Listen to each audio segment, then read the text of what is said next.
What's good with y'all boys? DX here, back again with another video, and in today's video I'm going to be giving y'all 5 secret effect ideas that you should use on your next music video. Now, a lot of the effects that I give out in this video are going to be available in my essentials pack. I just dropped it on my Shopify store, so if you guys could support me, I would highly appreciate it. But if you can't, that's perfectly okay too, and I'll be teaching you the long way to do them in this video. So with that being said, let's get straight into it. Alright, so starting off, we have our After Effects timeline. This is my essentials pack over here. If you had it, you would be able to just go ahead and drag and drop these and the effect would come, but you know, that part's up to you guys. So we're gonna go ahead and do this the old-fashioned way, starting with the first effect you guys seen, which is the black and white glow effect. And before we get started, I want to also mention that you will need Sapphire for a couple of these effects. So what you'll want to start with is S-Flicker, Levels, Tritone, and an effect called Deep Glow that I mentioned in my 5 plugins video. Okay, so once you have all of those on your timeline, you'll want to hide the first 3 effects or the last 3 effects. Then you'll want to keyframe Amplitude, Histogram, Blend with Original, and the Exposure. After that, you'll want to set these values to 0 on Amplitude, 100% on Blend with Original, and 0% on Exposure. After that, you'll want to go to the last frame of your clip. You want to bring the amplitude up to 2. You can actually leave the levels where it is, change the midtones to white, and change the blend with original percentage as well back to 0, and change your exposure to 1. After that, you'll want to unhide all your layers, and there you should have the first part of your effect. After you've done all that, you'll want to keyframe everything by pressing F9, and then it should look something like this. Now you'll want to get into the second part of this effect. Go ahead and add the same 4 effects that you had on your first clip onto your second clip. And once you've done that, go ahead and change the midtones to white again. Go ahead and keyframe the amplitude, blend with original, and exposure. And then skip forward and go ahead and bring all of those values back down to 0, 100, and 0. After you've done that, your effect should look something like this.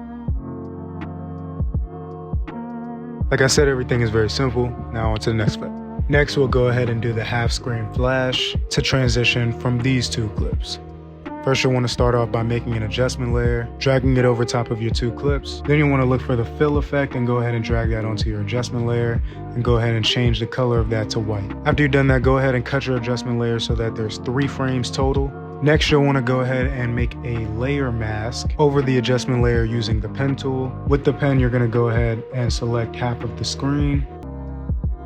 And once you've done that, it should look something like this.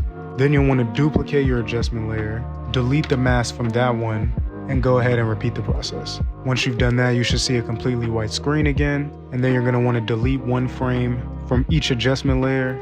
Once you've done that, the transition should be complete. And this also applies for the other direction. If you wanted to do it horizontally, you would just mask it that way. You should understand how that would work. After that, the effect should look something like this.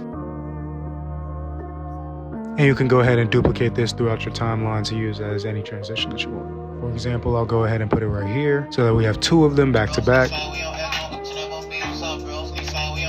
As you can see, pretty quick, easy transition. On to the next one. Next, we'll do the bell effect or the radial blur effect. This one's pretty simple. All you have to do is go to your radial blur, make sure that you keyframe the amount starting at 0, and then go to the next exact frame, bring it back to 10, go ahead and press the center, and just put this where you want it to be at. I'll put it right here since this is where his eyes are. After that, just go down in your timeline and go ahead and put that value to 0, and you should have something like this. Next, we're going to go ahead and do a quick zoom out. First thing you're going to want to drag on the clip is exposure. Go to the beginning of the clip and go ahead and set that value to something around 5. Open the scale on your clip and go ahead and change that value to something like 200. Skip maybe 10 frames forward and reset that value of scale to 100 and exposure to 0. After that, you're going to want to easy ease your scale. Make sure you're editing on the value graph and make the value look something like this. This should be a good value. After that, you're gonna wanna go ahead and just look at what you got. So it's a little zoom out transition, something simple. And now on to the final one. For the final one, we're gonna do the essential shake, which you're gonna need Sapphire for. Go ahead and throw S shake on it and go ahead and keyframe the amplitude and frequency. Go ahead and change the amplitude to something like 5 and the frequency to something like 36. Once you've done that, go ahead and turn on motion blur.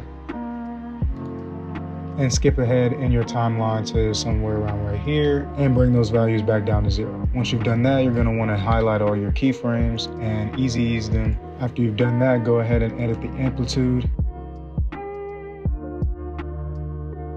You want the graph to look something like this, and edit the frequency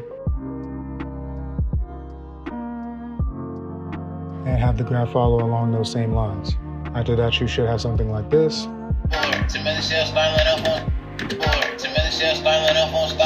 And to add some extra sauce, we're going to go ahead and put some exposure on it and S warp chroma. Change the from Z distance to 0.900. Go ahead and keyframe the warp amount and go ahead and keyframe the exposure and bring it up to 5 or something like 4 actually. Then go to where your keyframe ends on the other effect and bring them back down to 0 as well as the warp amount. After that, you should have something that looks like this.